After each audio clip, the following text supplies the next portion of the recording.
Kaugnay naman sa pagkakatanggal sa pwesto ng 4 na pulis na nandoon nang ipablotter si Vong Navarro, may news to go si Marisol Abdurrahman. Marisol.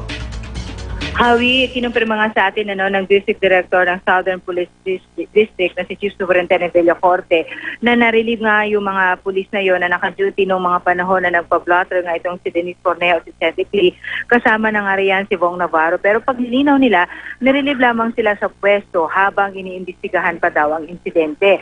Pero sa ngayon, hindi raw masasabi na talaga may pagkukulang na ang mga pulis na yon. Umaasa naman ang SPD na pag na-find out na raw ng IAS na siyang nag-iimbestiga sa nangyari, ay sana may balik pa rin sa pwesto daw ang mga nasabing pulis. For now, Javi, pansamantala silang nasa holding center ng Southern Police District habang iniimbestigahan pa ang pangyayari. Sa kabila nito, tuloy-tuloy pa rin ang isinasagawang investigasyon ng taging police regarding doon sa nangyari. Pero nakikipag-coordinate na sila sa NBI, so anumang findings na kanilang nakukuha, automatic nila itong sinusumite. Meron pa silang mga pangangailangan daw na records, pero yung ibang dokumento na yon ay nanggagaling na raw sa NBI. Hawi? Marisol, ano ba yung nangyari na posibleng lumabag sa mga procedures ng pulis? Oo, isang sinasabi nga dito, Hawi, na posible raw nagkaroon ng pagkukulang ang mga pulis. Isa na nga riyan kung bakit daw hindi mandatory na medical itong si Vong Navarro. Gayong nakita na raw nila ang itsura nito na tupuan at medyo namamaga na raw ang mukha.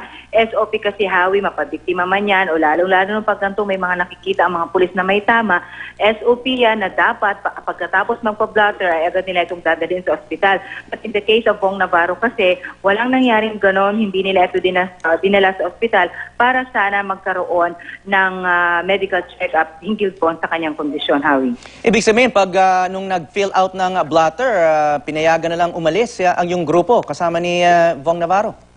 That's right, Javi. Ang sinasabi ng mga pulis na ito, tinanong naman daw nila ni Vong kung gusto niyang magpa-medical.